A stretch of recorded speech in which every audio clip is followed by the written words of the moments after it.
Hey YouTube, it's Hannah Loba. If you want more MotoAmerica content, check out the new and vastly improved MotoAmerica Live Plus app. It's the only place you can catch all the race action in one place all season long. Click the link in the description below. So that gives us an opportunity, JP, to take a look at the starting grid, and it's Ryan Wolf who's on pole at a 42.9. Medina and your defending champ on the front row. And then we have Kesey and Kennison and Eli Block, who we saw win in Jersey last year. He's going to be outside the row 2. Chapin Woodworth and Carson King will be on row 3 with Jaden Fernandez, Solly Mervis, and Ella Dreyer. Avery's sister just outside of row 4. Wei Singh, Juliana Fernandez, who also has her brother in this one as well. Hollingsworth Rivera and Kobe Garrett just outside row 6. Then we have Barber Gendron, Black. Upper left-hand part of the screen, red lights are on. When they're off, we're rolling. Junior Cup first race of the year, and your pole sitter with a bit of a wheelie. And it looks like it's going to be the 39 who gets the good launch, so it's Yandel Medina off into turn number 1 as riders trying to find space to bend it right as we go up the hill for the first time this season. And finding space is important, especially when you charge up that first turn here in Atlanta into this one-line chicane area up through turns 2 and 3, and you can see everybody falls in line nicely. All these riders making it through, so it looks like we got a nice clean start to start with here. Medina, the 39, out of New York, on the New York Safety Track Racing Ninja 400 entry, is going to lead the way. There's your number 1 plate, Avery Dreyer, on the Bad Boys Racing Ninja 400, right behind. And this is the pack that we often see. Heading to turn 6 we go, then we're going to go into the slow turn 7, and then the back straightaway is going to tell us who got it right on the gearing anyway, JP. Yeah, no doubt. You'll hear these bikes in the limiter, Greg, as they get to the end of this back straightaway, and especially those who are going to be 4th and 5th in line. You can see the two kind of veterans of our class that we've seen here in the past couple years, Yandel, Medina, and obviously Dreyer in each other's draft. The other guys are trying to form behind them to try to get an advantage of the double bike draft in front. We've seen 4 and 5 wide down this hill at this point before, and it looks like you can see there's a gap now with our first sort of 10 guys out in front. Shuffling for position. How much room is on the inside of turn 10A? No problem for this group. Getting close to about 10 riders. Down the hill, our number 1 plate as we have a lead change. So Medina gets shuffled back to 2nd, and here goes Dreyer. Looking back, Ryan Wolf was also, but the front 2 guys doing their best to break away from Isaac Woodworth, who's done a nice job trying to keep those 2 guys in touch.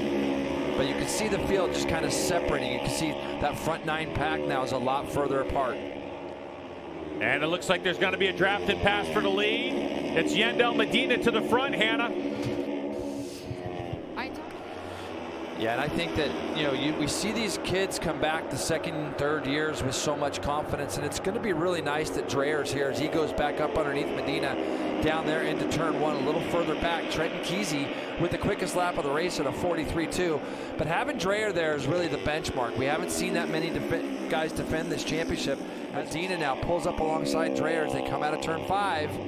Now this is something that you're just going to see lap after lap, and it really becomes a thing, Greg, where you're trying to make a plan, your best plan for late in the race, where you want to position yourself. And Ryan Wolf, your pole sitter, been able to work his way up to 3rd. Now we mentioned a moment ago that in 7th place was Trenton Kesey, does a 143.2, the fastest lap of the race so far. But Kesey was back in 9th place when he did that, and he was in 4th place after our first lap. So this is how the order goes, and we have another 4 riders now heading off into turn number 10. Are they going to fan out and go 4 wide? It's 3 wide down there as the number 1, Dreyer, continues to lead the way, and the 66 Wolf now slots himself into 2nd place. And the good news is he is extremely fast down through those S's. We saw him pull up right on the back of Dreyer. There was a little gap as they went up the hill. He pulled right up to the back of Dreyer, and he went by him between 5 and 6 again. So Medina there following in 3rd. Isaac Woodworth, Logan Cunnison, Eli Block with the quickest lap of the race last time at a 43 flat. But again, Greg, you can see the separation between the top 5 guys. Yeah, especially for a young rider, so important. And the fact that Wolf is the 2023 lightweight endurance champ, getting laps on any motorcycle, really important. Not just getting him here in MotoAmerica, but anywhere you can get him. Another pass for the lead, 39. Yandel Medina to the front, and here comes the number 1 out of a double bike draft, and another lead change. So there we go. for Avery Dreyer, who was fourth a moment ago, now all of a sudden leads, and we're all bunched up. Look how late it is till these guys get up to the back of him. If he can somehow figure out a way to lead down here into turn 10, I think it's going to benefit him. And on this lap, look at him move over to the left, defending it to not let anybody by.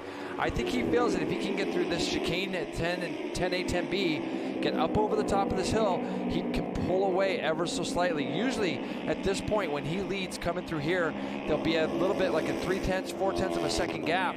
A good little gap, though, right now between Dreyer and Medina as they come down the back. Dreyer in sector number 1 had gone his personal best first sector split, but literally only 4/1000ths of a second behind in sector 1 was Medina. But Medina's going to lose position to Ryan Wolf. But Ryan Wolf's going to get that slingshot and close the gap onto the number 1 plate. And just like that, Wolf is able to drag Medina with him, and now the gap is gone. Watch all the other practice sessions, and when the Junior Cup guys go out, their roll-off point or brake marker is so much deeper into the corner because of that banking like you talk about there. And again, he's going to probably lead down into turn 10, but now Trent Kesey wants a shot at this. He's going to position himself down the inside of the other two just behind Dreyer. Kesey has a chance to get himself. Nope, he's going to just go back down to 4th. So Kesey does a good thing. Greg, there's still 8 guys in this lead group battle. It's just so hard to get away here in Atlanta. Eli Block and Logan Cunnison in the mix. Look at all the 42s that we have up on our board right now, and that's going to be Woodworth and Chapin, who we haven't spoke about yet, and Cunnison, all in that minute 42 range, Greg. And you can see here, like they go by a back marker down that back straightaway, who gets out of the way. Nice gesture to have the arm out, letting people know. And now Dreyer. Man, Greg, this is the lap right here. We're going to look back on possibly and say that was the lap he broke them. Let's see how big this gap is. Last time they came across, it was half a second, and that gap's going to be bigger because we know how quick he is through here. 2 laps to go. Junior Cup race number 1, our first race of the 2024 season for this category. They come across the stripe. It's 0.8 of a second. The lead for Avery Dreyer with 2 to go. Wolf, and by the way, Dreyer goes personal best lap of his race at a 42.830, so there's no slowing down for Avery Dreyer. Pushing his own wind, right? Yeah. So he even did that, and now these guys are going to start getting a little bit more frantic because they know that draft has been broken. Avery Dreyer has done a consistent run, a little bit out of shape there. Kesey, it looks like, coming down that hill. Not able to do much with it, so here comes Yandel Medina around the outside, but look at this. Wow. 7 motorcycles all wide going down into 10A. And who's going to come out with it? And in they go, and they're side by side through the corner. Jason, this is insane racing. Yeah, this is exactly what you'd expect. And you know we've got kids here that are just have dreamt about getting on that MotoAmerica podium. It looks like Eli Block, I think, is the guy who is taking it up front. Oh my gosh, Dreyer crashes in the last corner where he has been so strong. So just like that, Avery Dreyer is down in the final corner. And he is obviously shaken up for this one, but that hands that lead over to Eli Block. Woodworth, Kesey, that's the way it was when they came over the line. Cunnison in 5th place. Wolf was in 6th. Medina and Fernandez, the 13 back there, in 8th place. Well, let's not forget, when we finished our MotoAmerica year last year, it was this kid in front right now, number 92, who did the double in Jersey in the rain. Now he finds himself at the front. We also saw Eli racing a bike at the Daytona 200 this year as well on that Super Sport bike. And you can see now we've got Woodworth in there. All these guys that have been looking, and you can see Woodworth's got some war scars there, something hanging off his bike. The draft down this back straightaway though, Greg, where do you want to be? 5th, 6th? I think 5th, 6th, 7th place can draft all the way up to the front. Is the Bartcon Racing rider. Eli Block, a sitting duck right now down this back straightaway. Here comes the rest of the field. They're in attack mode. Block is going to lose that lead. He's looking over, trying to find position. Out of nowhere comes the 66 of Ryan Wolf. He's going to lead down the hill, but is it going to be enough? Does it look like Eli Block or Chapin, the number 95, is he going to have position up the inside? No. So it's going to be Ryan Wolf on the 66 who leads the way. They're going to come out from underneath the bridge. All right, here we go, down the hill. Is Wolf going to know enough to protect the inside line? No, he doesn't have position. It's the 95 of Chapin. On to the final corner we go. The checkered flag is waving, and it's going to be Matthew Chapin who's going to take victory over Ryan Wolf and Yandel Medina. with a 43.9 on the last lap. A fighting 43.9. And Bart Kahn Racing ends up winning it. We thought for a moment it might be Eli Block who gets it done, but it's got to be Matthew Chapin with the big victory.